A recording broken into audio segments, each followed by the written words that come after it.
Hello, everyone, and welcome to an interesting cast. This particular cast has a little bit of backstory, so I'm going to dive right into that. So, if you follow all my daily uploads, within the last couple days, I uploaded a video with the double TC drop, rather, with the player who went Persians. The Persian town centers have more HP, and they dropped 1 TC, which was in range of 2 TCs. Go watch that if you haven't seen it already. I think it'll add a lot of perspective onto this. And as I said in that video, 2,700 uploads to YouTube over the last 9 or so years, and I'd never seen anything like that. So, yeah. But, you know, I did a little bit of investigating, too, and we actually had a submission in my Discord. My Discord's a great place to, like, interact with people from the community and whatnot. But we had a submission in the Discord which featured the red player here. And I did some investigating, and I confirmed that this was the player that was featured a couple years back in the Legend of the Liar video, where he TC dropped and walled in the opponent. So we know that this player, who I haven't covered in many years, around 1,300 elo, still doing it, still TC dropping, and right now is looking for the opponent's base.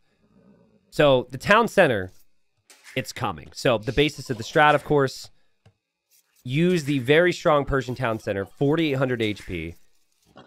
You delete it, you build it, you garrison it, and you shoot down the opponent's TC, and then all hell breaks loose, right?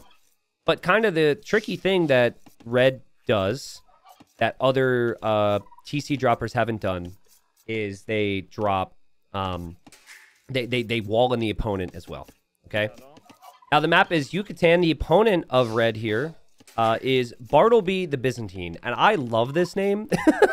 Bartleby, probably a part of this community. I believe this was mentioned in my Discord, right? So Bartleby, I just gotta say, 10 out of 10 name. I assume you play Byzantines every time. Maybe you can't ever play random Civ now, but hey, Byzantines is not a bad civilization to play.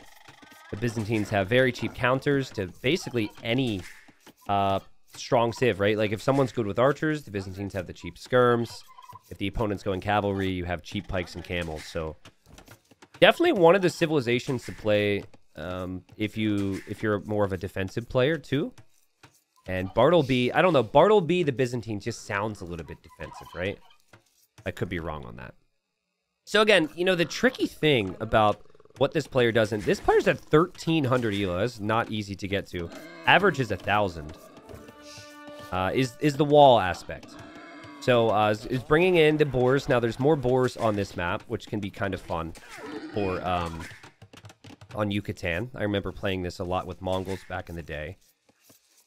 But Red scouted super early, and players are just simply not used to this, right? Like the thing about 1,300, there's also still a fair amount of players. So the likelihood that you're going to play the same player time after time after time is pretty low, which means you can surprise everybody once. And, like, everything from Blue's perspective has looked fairly standard. We saw the enemy scout roll through the town, but okay, that's fine. And meanwhile, behind this, Red is already trying to block the escape path for Blue. And you know, Blue probably thinking, maybe I should build some houses here over time. Sorry, Bartleby, if you don't sound like this, but yeah, maybe I'll go get this boar soon. And Red's just sitting next to that boar, and this villager's been forgotten about. At home, Red's doing some things, but this is not a fun strategy to face up against, and it is all going to come soon to you, Blue. Now, arguably, Byzantines may be the best at defending from a TC drop because Byzantine buildings all have more HP. It stacks per age, though, so you only have 2640 HP here in Dark Age, which is nothing compared to the Persians. But you do have a bit more, so your TC could stay up a little bit longer. I really love this, guys. Like, look at this. Blue can't see any of it. And right there, like, Red must know how much vision a house has, because that is aware that the house is there. Funnily enough, Byzantines get a ton of vision when they make it to the next stage. This villager still has been forgotten about. Okay, and now has been found because I imagine Red has seen it on this area of the screen. So, you know, you just had a long day at work. You come home to play some Age. You've been inspired by some recent uploads, perhaps. I hope that is the case anyways. Maybe you've been discouraged, but maybe this will discourage people. But, you know, think about it that way, right? You want to play one of your favorite games, and you've been practicing with the Byzantines, and then you see that red box. And now it's thinking time, right? Because if you go fight that off, there's consequences. So usually what I suggest in these instances, you do not TC work. You will lose every time, okay? I mean, you could tell Blue's like, okay, this is not my first rodeo. I need to abandon this TC, make sure I make it to feudal age, obviously. Blue's going to bring in this boar really quickly. And Blue also fought and stopped Red from completing the walls on this side. So Red, that's a big part of this, not letting the villagers escape. And Red will villager rush. Now, again, the big part of this is if Blue loses this TC, Blue can no longer produce villagers. So the idea of the TC drop is you actually use villagers as army. So I think what you want to do ideally in Blue's situation is you want to spend your initial wood on an archer range to go archers. But, you know, then that's what you can't make the TC with, right? And, like, it's really tricky, man. Like, it's really complicated. And actually, this TC is absolutely perfect from Red because it denies the gold. Good luck making archers without gold. So Red continues to wall here. Now Blue hits the next stage. Is going to go for a stable, which does make sense if you've got food, right? And wood line's kind of being lamed a little bit, which could play a role later. And I don't know the history. Maybe Blue did play this player before. But thankfully for Blue, Blue had the starting scout here, so Blue was able to kill one of the villagers.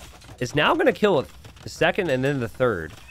And with all this food, it's so funny. Red's got a villager in there. With all this food, though, Blue can make quite a few scouts. So you always feel this pressure as the TC dropper, right? Because you know they can't make more vills now, and Red is on food and everything. So Red's like, all right, they can't escape. This is going to be another villager dead here for Red. They can't escape. They're stuck in here with no gold.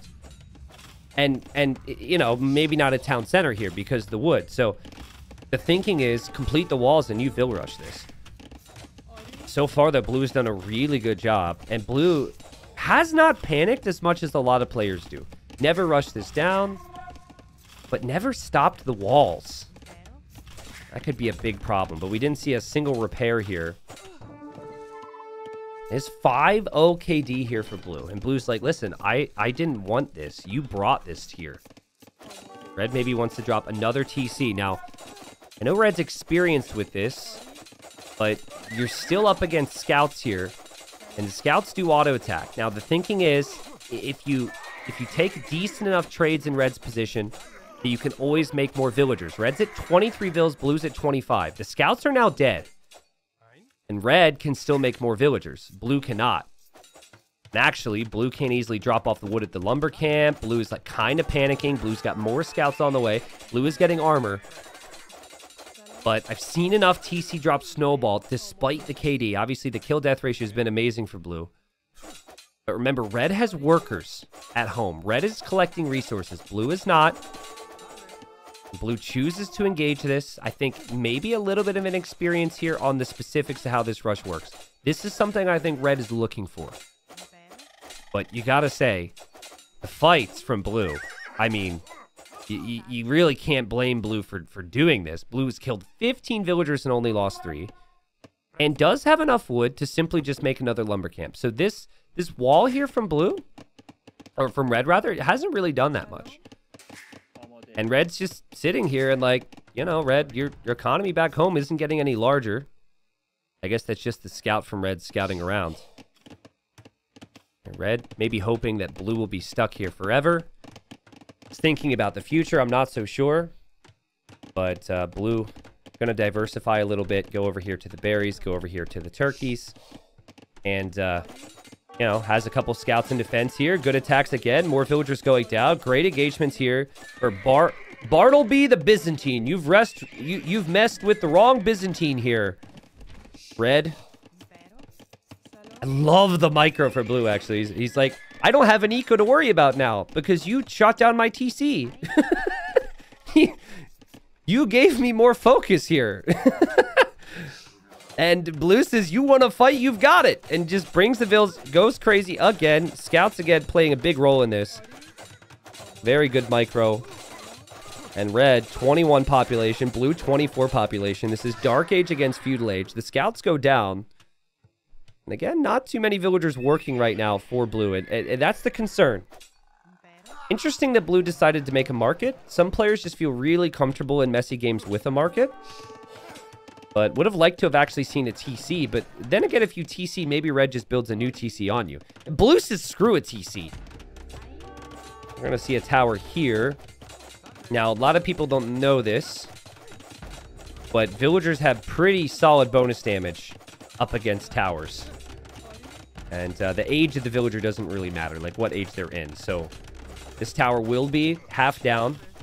But Blue does garrison. Blue could fight it off maybe. Here we've got an archer range. Now remember, Blue is kind of spending all the wood on this stuff.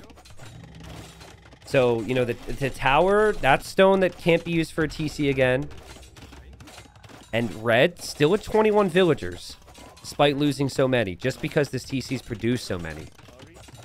Just one archer because Blue doesn't have any access to gold. So that is a very important archer.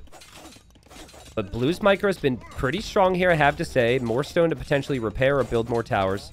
Scouts are not an option now, though, because the stable's been walled in. Well, actually, it hasn't been completely walled in. So, lesson learned there maybe from Blue. More archers on the way. Wow, actually sold the stone for more archers. That is really smart. Literally, Blue said, I'm not going to make a new TC because I know what you're going to do. I know your whole strat. Yeah, I know you. I understand this. And Red probably, you know, instinctively is like, well, I got to do something here. And here we go. Now, Red only has 7 villagers because Red attacked with so many. And Blue's attacking with villagers. The boxing gloves are off with our boxing glove mod. And there's going to be a third archer here in a second. If this TC gets denied, there's no more stone income for Red to make more. Blue came in here for a chill game with the Byzantines. Wanted to take it to late game. And Red brought a very different experience here. And Red probably regrets it now. Now, what you're about to see is just classic.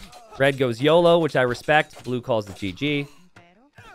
And, you know, TC's never going to go up. Obviously, villagers on the way. I respect YOLO energy, Red. I respect it. And I get it. I think this is the player that I saw many years ago. Apparently, this player's been doing this for years. Red's like, man, how can I make my opponent feel less good about their accomplishments? And this is Red's idea. I gotta go outside. Enjoy your 3-hour-long games. Well, Red, you did choose a very good civilization to, you know, trash talk like that, right? Byzantine's very good in their 3-hour-long games. I'll give you that. But I remember you from 3 years ago, my friend. You've been playing this way for years. And I looked at your profile, and you sure play a lot of Age of Empires. Listen, I'm not one to judge. But to tell somebody to go outside probably is just your way of trying to diminish their skills. Being like, we've all heard it before. Oh, at least I have a hobby. That's not what people said growing up, but you guys know. Not that big a deal, right? Maybe Red a little bit frustrated there. But I like that response there from Blue. Red brought chaotic energy here, and Blue clearly broke Red's spirit a little bit. Red maybe not used to that much or that good of defense.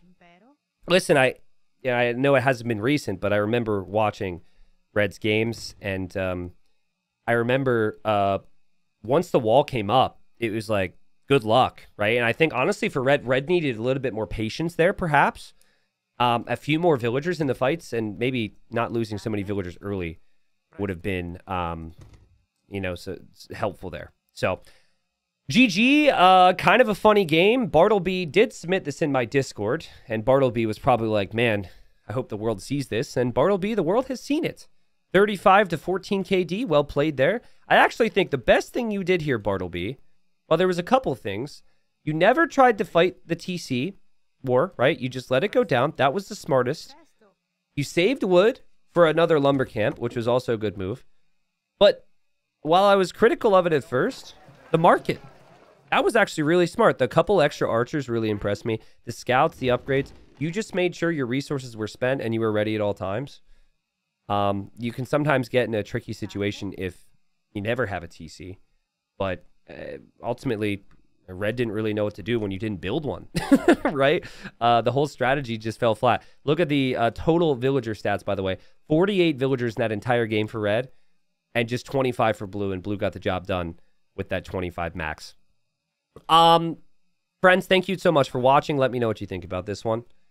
And I hope you have a wonderful day. I was going to ask you guys... Don't do this, YouTube, okay? I was going to say, what's the saltiest someone's ever got at you on the internet? And then I had to think about that.